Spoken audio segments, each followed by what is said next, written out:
Hey guys, it is me, the Emerald Sword, and welcome back to another video where today I will be reviewing this for you.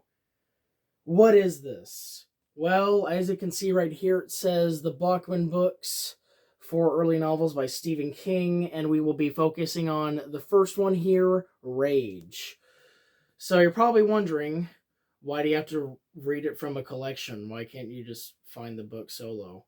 I tried, and you see, it's a banned book for reasons I'll get into in a second, but basically the solo versions, like the first edition, all that, they're like $1,600, $4,200 on Amazon because of the source material. So this is the best we can do. This is the best we can do. If I ever find a solo version of it, then I'll show it to you, but this is the best I can do. Anyway, so yeah. As I just said, Rage has been pulled off the shelves. It's not really banned, but it's been pulled off the shelves for one very unfortunate reason, which is the fact that it is about a school shooting incident. Yeah. So, released in 1977, Stephen King wrote his first book under the name Richard Bachman, which was Rage.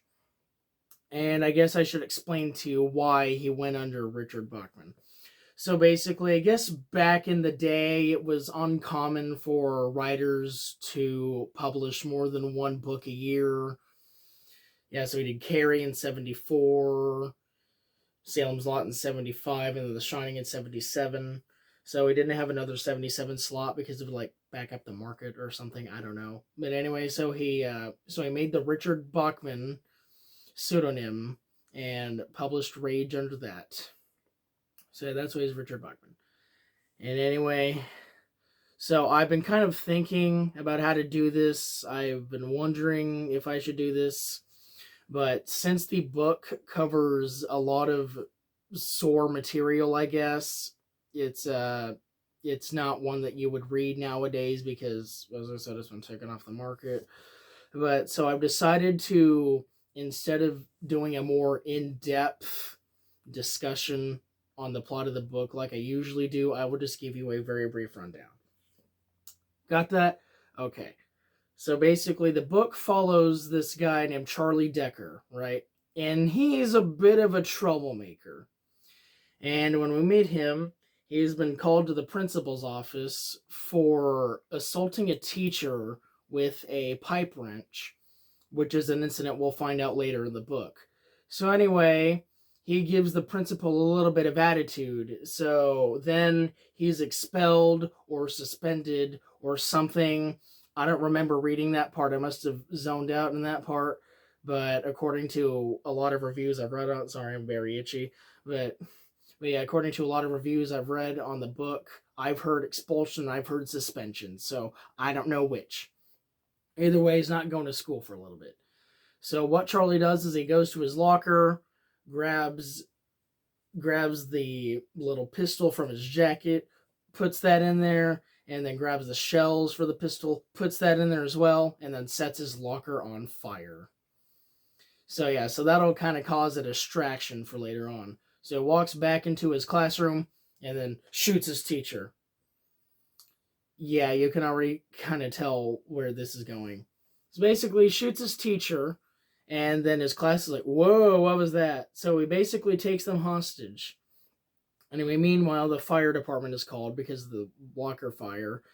And while this other teacher comes in, I think it's Vance. I think his name is Mr. Vance. The teacher he shot before was Mrs. Underwood, but I think this one is Mr. Vance. And anyway, he kills Mr. Vance supposedly, and then he dies. So now we killed 2 teachers and has a whole class hostage, and they're the only class that's still in the school because everyone else was evacuated, because of course. So over the next however many hours, this is 9 o'clock in the morning, the end happens at 1, so over the course of like all those hours, the students learn a lot about themselves that they never wanted to learn. Charlie gives them a backstory on his past and why those events led him to doing what he did today. But this one student named Ted Jones, he isn't having it. He's trying to escape. He's constantly sassing Charlie. And so at the end, because he's harboring his own secrets, but he won't admit to it because he's prideful, the students basically assault him in a way that puts him in a catatonic state. Anyway, at the end, Charlie lets everyone go, and then he gets arrested, of course, after trying suicide by cop. He gets shot 3 times and survives somehow. But he gets arrested and is tried, but he is innocent by way of insanity. So because this guy's mentally insane, he legally is not responsible for the shooting, even though he basically is. And yeah, so in the final pages of the book, Charlie's just kind of in a mental institution, and then he realizes that he's probably never going to get out. So basically, that was the whole rundown of the book. I know that was really brief, but I really wanted to talk about the symbolism in it and why the shootings happened, because it's not what you think. Well, it is what you think, but the book isn't about the school shooting. What the book is actually about is how society destroys people. Like, Charlie did the school shooting. It's not officially, like, confirmed or anything, but, like, his dad has issues, his mom has some issues. Basically, he's been messed up by society. And then there's a couple girls in there. They've also been messed up by society. And then Ted Jones, he represents society and is trying to keep everything in order. And because the students have been brainwashed by Charlie, they attack Ted, as I said, and they break society. So yeah, that's what the book actually means. It actually is about how society corrupts people. But unfortunately, now we have to get into the school shooting stuff. So, this book, unfortunately, inspired several school shootings. Not just one, several. There was one in 1988, 1989, 1991, 1993, and 1997. There was an instance in 1996, but according to Wikipedia, it was false reporting. So it either was in 1996 or it wasn't one in 1996. Either way, these shootings are very unfortunate, and I do not like that they happened. Stephen King said that while not personally responsible for the shootings, his book may have inspired something in them when they were already broken. So, in 1997, he removed the book from print forever. So, what does that mean for us who want to read it now? Well, you could go to Amazon and pay like $200 for this thing, this collection, and then, as I said, if you want to buy the single version, you're going to have to fork up thousands of dollars. But yeah, anyway, unfortunately, as weird as it is for me to say, I really enjoyed this book. I would like a sequel or a spin-off or something, or any sort of continuation of Rage. I know that sounds very ominous to say, but let me explain. As I said, the book is really about how society destroys people. And I can kind of empathize with that to a point. I kind of empathize with Charlie to a point. As I said, his father was very abusive and his mother was too overprotective. I can understand that. I didn't have that myself, but I'm sure that it's relatable to a lot of people. But unfortunately, the boys who shot up their schools didn't see it that way. They saw the school shooting, and then that was the part that clicked. The whole thing about society didn't even affect them at all. They didn't care. And so now they are criminals who did very terrible things. Anyway, yeah. So I think, yeah, okay, so Charlie obviously represents chaos, right?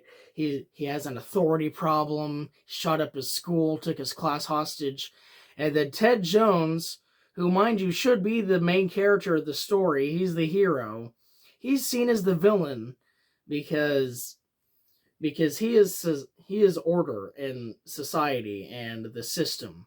And Charlie has brainwashed those kids to where they basically abuse them to make them catatonic. Ted should be the main character, or at least the main hero, but he's not. The book is the first Stephen King book in his history to be written from a first-person perspective. So that kind of really shows that Charlie was the main focus, and Charlie is not only the main character, but the main hero, because he's the one you empathize with the most, as unfortunate as that is. But, so, yeah, I think that's the end of this review. Yeah, this one's more depressing than a lot of other Stephen King books. I think Pet Sematary might also be in the running for most disturbing. But yeah, I have to say that Rage... Rage right there. Can you see it? Can you see it? Okay. So anyway, Rage is, I think, the scariest Stephen King book I've ever read. Not written. Not Stephen King. But yeah, and I'll tell you why. The first day I read it, when I tried to go to sleep that night, I had a hard time falling asleep because I was afraid that I would have a nightmare where I would be one of the students trapped in that class with Charlie Decker. I have never had that reaction to any Stephen King book before. Not It, not Pet Sematary, not Misery, only Rage. So, that's the scariest Stephen King book I've ever read. And Charlie Decker is the scariest Stephen King villain I've ever seen. And there are a lot of competition. There's a lot of competition for that. It could be Gage Creed from Pet Sematary. Another one is obviously Pennywise. Another one is Annie Wilkes. But I think that Charlie Decker is the scariest Stephen King villain I've ever seen. And that scares me because the reason why he's so scary is because there are people just like him all over the place. For all I know, there's a Charlie Decker out there right now doing something horrible right now.